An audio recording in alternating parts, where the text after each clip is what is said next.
kemudian Herlin, kemudian Marta. Oh, sorry, saya si Ernestian ya. Saya Ernestian, Herlin, kemudian Marta, kemudian Reinhard, kemudian Rika. Oke. Dimulai. Udah kelihatan belum ya? Belum. Oke, saya siap sekarang. 1, 2, 3. Oke, kita baca dari 2 Korintus ya. Pasal yang ke-7. Ya. Oke. Nih, ayat 5 ya. Oke. Betul. Dimulai dari aku ya. Bahkan ketika kami tiba di Makedonia, kami tidak beroleh ketenangan bagi tubuh kami. Di mana-mana kami mengalami kesusahan, pertengkaran dari luar, dan ketakutan dari dalam. Tetapi Allah yang menghiburkan orang yang rendah hati telah menghiburkan kami dengan kedatangan Titus. Amin. Bukan hanya oleh kedatangannya saja, tetapi juga oleh penghiburan yang dinikmatinya di tengah-tengah kamu.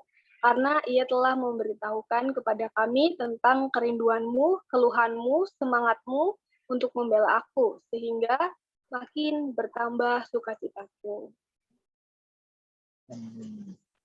Ayat 8, jadi meskipun aku telah menyediakan hatimu dengan suratku itu, namun aku tidak menyesalkannya.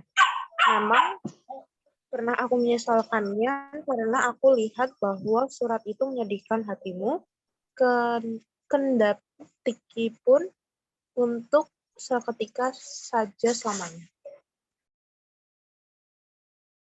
Namun sekarang aku bersuka cita, bukan karena kamu telah berduka cita, melainkan karena duka citamu membuat kamu bertobat. Sebab duka citamu itu adalah menurut kehendak Allah, sehingga kamu sedikit pun tidak dirugikan karena kami. Sebab duka cita menurut kehendak Allah menghasilkan pertobatan yang membawa keselamatan dan tidak akan disesalkan. Tapi duka cita yang dari dunia ini menghasilkan kematian. Ayat 11, sebab perhatikanlah betapa justru duka cita yang menurut kehendak Allah itu mengerjakan pada kamu kesungguhan yang besar. Bahkan pembelaan diri, kejengkelan, ketakutan, kerinduan, semangat penghukuman. Di dalam semuanya itu, kamu telah membuktikan bahwa kamu tidak bersalah di dalam hal itu. Amin. Sebab itu, jika aku telah menulis surat kepada kamu, maka bukanlah karena orang yang berbuat salah, atau karena orang yang menderita perbuatan salah, melainkan supaya kerelaanmu terhadap kami menjadi nyata bagi kamu di hadapan Allah. Sebab itulah kami menjadi terhibur, selain penghiburan yang kami peroleh itu. Kami lebih lagi bersukacita karena sukacita Titus, sebab kamu semua menyegarkan hatinya. Amin.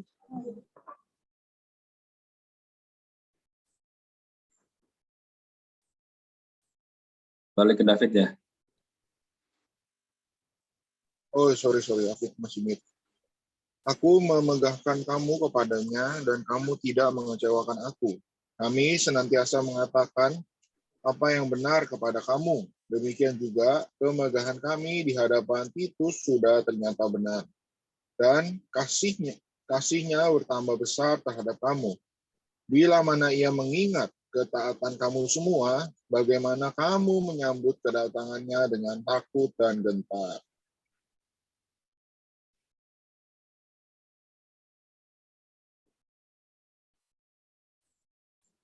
Daerah lagi. Ya, berikutnya. Sorry, ternyata belum di-unmute. Aku bersuka cita sebab aku dapat mempercayai kamu dalam segala hal. Amin. Amin. Persekutuan Rasul mengenai pemberian. Persekutuan Rasul mengenai pemberian kepada orang-orang Kudus yang memurahkan. Empat pihak. Kasih karunia dari empat pihak. Dari empat pihak. Amin. Oke. Berarti Herlin ya. Ayat 1, saudara-saudara, kami hendak memberitahukan kepada kamu tentang anugerah yang diberikan kepada jemaat-jemaat di Makedonia.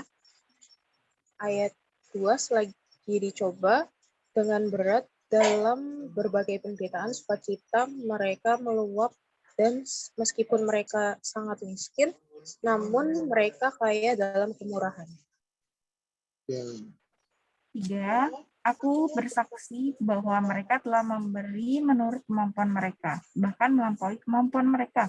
Dengan kerelaan sendiri mereka minta dan mendesak kepada kami supaya mereka juga beroleh anugerah untuk ambil bagian dalam pelayanan kepada orang-orang kudus.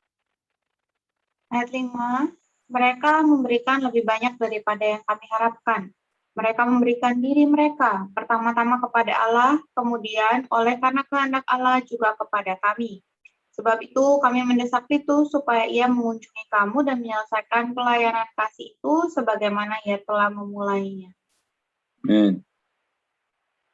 Karena itu sekarang sama seperti kamu kaya dalam segala sesuatu, dalam iman, dalam perkataan, dalam pengetahuan, dalam kesungguhan untuk membantu dan dalam kasihmu terhadap kami, demikianlah juga hendaknya kamu kaya dalam pelayanan kasih ini. Aku mengatakan hal itu bukan sebagai perintah, melainkan dengan menunjukkan usaha orang-orang lain untuk membantu. Aku mau menguji keikhlasan hati kasih kamu. karena kamu telah mengenal anugerah Tuhan kita Yesus Kristus, bahwa sekalipun ia kaya, oleh karena kamu ia menjadi miskin, supaya kamu menjadi kaya oleh karena kemiskinannya. Inilah pendapatku tentang hal itu, yang mungkin berfaedah bagimu. Memang sudah sejak tahun yang lalu kamu mulai melaksanakannya dan mengambil keputusan untuk menyelesaikannya juga.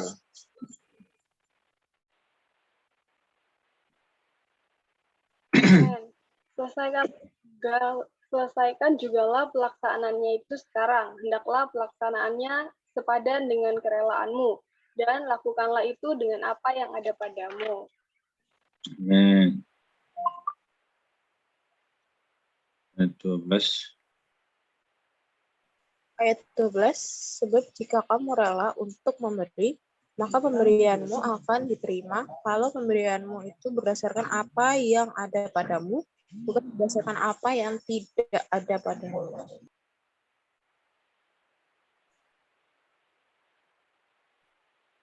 Mata. Oke. 13, sebab kamu dibebani bukanlah supaya orang-orang lain mendapat keringanan, tetapi supaya ada keseimbangan. 14, hendaklah sekarang ini kelebihan kamu mencukupkan kekurangan mereka, agar kelebihan mereka kemudian mencukupkan kekurangan kamu, supaya ada keseimbangan. Ayat 15, seperti ada tertulis, orang yang mengumpulkan banyak tidak kelebihan, dan orang yang mengumpulkan sedikit tidak kekurangan. Amin. Puji Tuhan. Amin. Baik, puji Tuhan. Sampai sini ya pembacaan kita. Boleh dilanjutkan dengan sharing.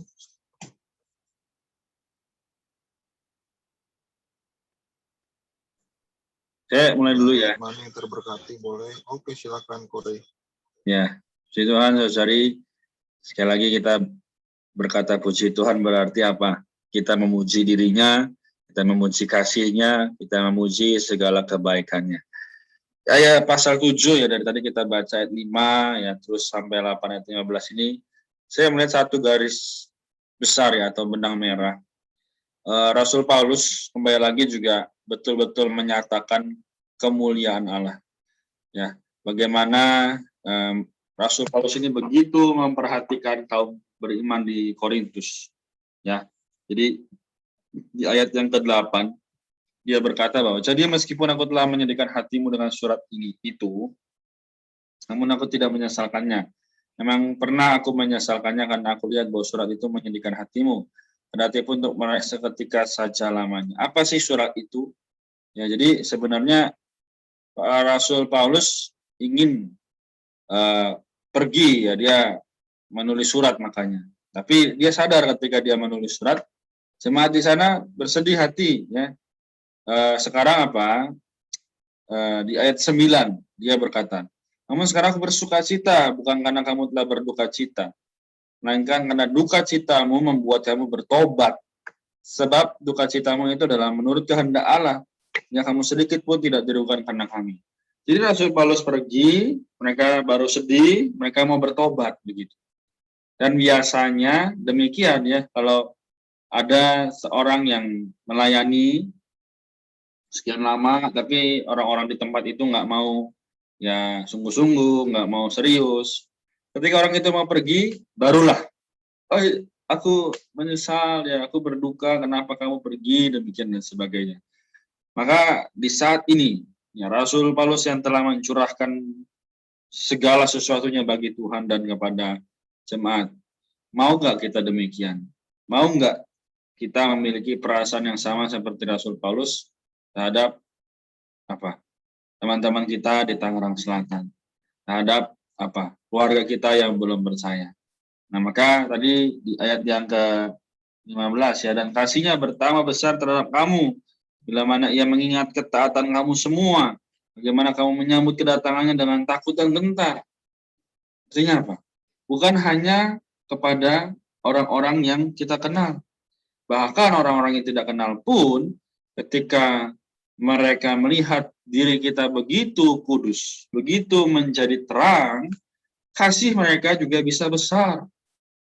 Nah, saudara-saudari, teman-teman, maka sekali lagi jangan lagi menjadi orang yang saya kan kesehariannya juga belum alkitabiah lah, tidak bisa menjadi kesaksian lah. Tak dulu, teman-teman, itu siasat iblis ya. Sekali lagi Rasul Paulus berkata, kita perlu menjadi orang yang berani ya. Jadi apapun kondisi situasi ya, kita sibuk kuliah dan sibuk mengerjakan pekerjaan, tapi apa di sela-sela itu kita bisa share ya di sosial media kita segala sesuatu yang baik, segala sesuatu yang berasal daripada Allah. Amin. Jadi ini yang bisa saya bagikan ya, yang saya nikmati. Terima kasih, Tuhan berkati.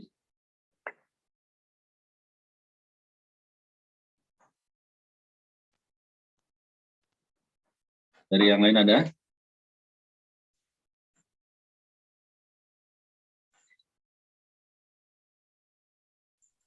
Silakan. Oke, aku dulu deh. Aku terberkati ya dari ayat yang ke-9. Di sana dikatakan, bukan karena kamu telah berduka cita, melainkan karena duka citamu membuat kamu bertobat. Sebab duka citamu itu adalah menurut kehendak Allah, sehingga kamu sedikit pun tidak dirugikan karena kami. Di ayat 10-nya dikatakan, sebab duka cita menurut kehendak Allah menghasilkan pertobatan yang membawa keselamatan dan tidak akan disesalkan. Ya, saya di sini terberkati dari kata duka cita ini ya, yang diulang-ulang. Ternyata duka cita ini bukanlah sesuatu yang buruk gitu. Seringkali kan kita berpikir, oh duka cita ini ya sesuatu yang buruk lah, sesuatu yang harus dijauhkan dari orang Kristen. Ya kan, ternyata hari ini firman ini tidak memberitahu kita bahwa tidaklah demikian gitu. Bahwa ternyata duka cita ini juga bisa membuat kita itu bertobat. Bahkan duka cita kita ini adalah kehendak Allah. Ya kan? Hari ini ya melalui duka cita ini kita sama sekali tidak dirugikan. Ya kan? Tetapi melalui duka cita ya kiranya kita di sini ya kan mendapatkan pertobatan, yaitu yang membawa kita keselamatan. Jadi ketika duka cita datang, ya memang satu sisi ya sulit ya.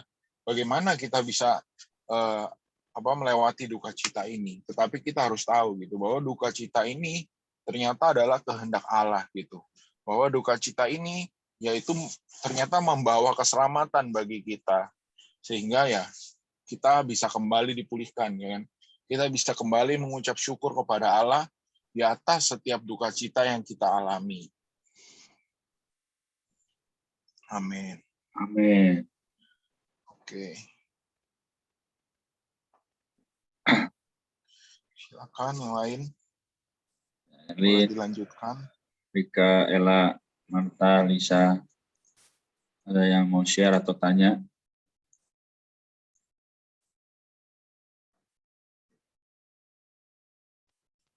Aku terkesan ya di pasal 8. Pasal 8, ya maksudnya semua di pasal 8 ya, bahwa jemaat di Makedonia ini punya kedambaan ya untuk berbagian di dalam pelayanan. Nah, tapi pelayanan ini dikatakan bukan berasal dari diri sendiri, tetapi berasal dari anugerah ya, anugerah Tuhan ya. Dan aku juga terkesan bahwa pelayanan yang mereka berikan ini bukan hanya secara materi, tapi khususnya secara batini ya. Di ayat 7 aku terkesan bahwa orang-orang di Makedonia ini kaya dalam segala sesuatu ya, dalam iman, perkataan, pengetahuan, kesungguhan untuk membantu, dan di dalam kasih. Nah, jadi pelayanan yang diberikan oleh orang-orang Makedonia ini bukan hanya pelayanan memberi, tetapi juga dalam tingkah laku tuh mereka juga melayankan ya. Melayankan apa? Sebenarnya melayankan kasih karunia. Melayankan kasih karunia itu gimana? Melayankan diri Kristus itu sendiri. Yaitu bagaimana Kristus terekspresi melalui orang-orang di Makedonia. Aku juga terkesan di sini juga Paulus berbicara ya, bahwa ketika orang-orang di Makedonia ini melayani, sebenarnya mau pelayanannya banyak atau sedikit, tidak ada yang kurang ya, karena di ayat 15 dikatakan, orang yang mengumpulkan banyak tidak kelebihan, dan orang yang mengumpulkan sedikit tidak kekurangan. Artinya apapun yang diberikan kepada gereja itu pasti segala sesuatunya cukup ya. Nah, hari ini aplikasinya dalam kehidupan kita sebenarnya kita juga bisa melayani di dalam kehidupan gereja ya. Bukan hanya kita maksudnya tanda kutip khotbah di depan, atau kita bisa ajak 10 orang ikut BFY dan lain sebagainya, bukan sedemikian. Tapi sebenarnya ketika kita memperhatikan teman-teman kita, saudara-saudari di dalam Tuhan, kita belajar mendoakan, sebenarnya itu juga adalah pelayanan kasih ya. Dan ini juga menjadi berkat bagi gereja.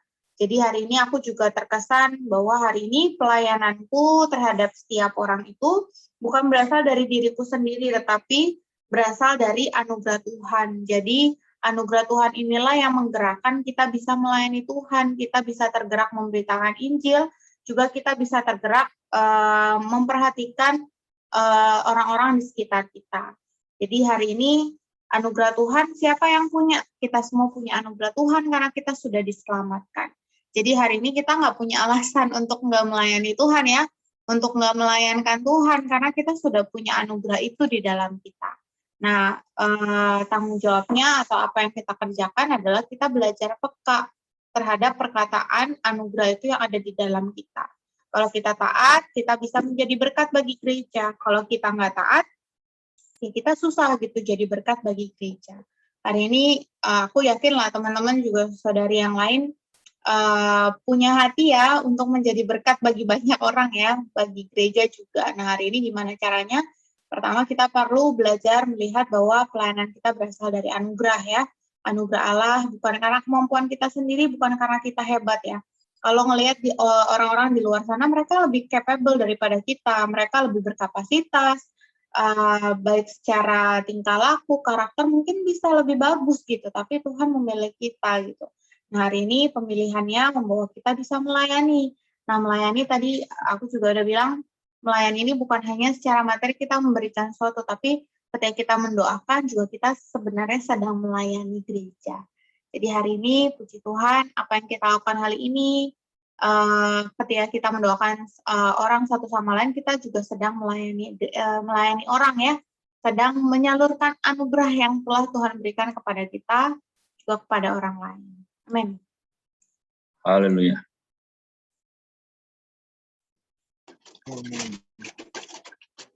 Kalau aku suka yang di ini sih, yang pasal 8 ayat 6 sampai 7 ya. Ayat 8 juga bagus. Perhatikanlah, orang yang menabur sedikit akan menuai sedikit. Orang yang menabur banyak akan menuai banyak juga. Terus di ayat 7-nya, hendaklah masing-masing memberi menurut kerelaan hati, jangan sedih hati dan paksa, sebab Allah mengasihi orang yang memberi dengan sukacita. Ini kembali lagi sih mengingatkan ya, bahwa ketika kita melakukan, aku aku melakukan pelayanan gitu, mengerjakan urusan gitu untuk Tuhan gitu, aku diingatkan untuk tidak melakukan dengan sungut-sungut gitu kan. Biasa kan mengeluh kan pekerjaannya banyak atau juga banyak ini dan itu gitu, juga ada salah paham. Tetapi aku mau gitu belajar memiliki satu sikap yang bisa memberi dengan rela hati gitu, bahkan dengan hati yang sukacita. Karena dibilang juga kan apa yang aku tabur gitu akan aku tuai gitu. Kalau aku menaburnya dengan penuh dengan paksaan, penuh dengan apa namanya sungut-sungut gitu, pasti yang aku tuai juga nggak akan memuaskan gitu. Tapi di sini dibilang kalau kamu menabur dengan sukacita gitu ya, kamu memberi dengan sukacita, makanya apa yang akan kita tabur gitu, apa yang akan aku tabur itu akan menjadi satu hal yang baik gitu ya. Ini kayak menjadi satu reminder gitu untuk mengambil prinsip ini di dalam setiap apa yang aku lakukan. Thank you.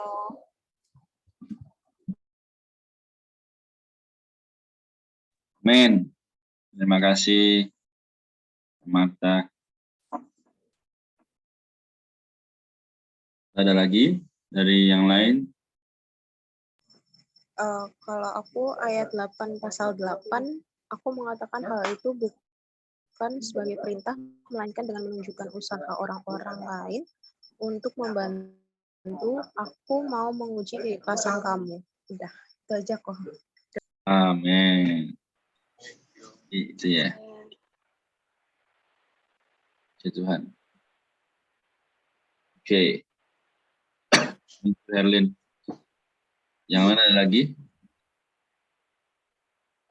Kalau aku suka banget sama pasal 8 ayat keempat dan kelima ya. Dengan kerelaan sendiri mereka meminta dan mendesak pada kami supaya mereka juga beroleh anugerah untuk mengambil bagian dalam pelayanan kepada orang-orang kudus. Ya, di sini kayak terkesan banget ya bagaimana jemaat di Makedonia itu mereka memiliki kerelaan diri sendiri ya untuk maksudnya berbagian dengan pelayanan.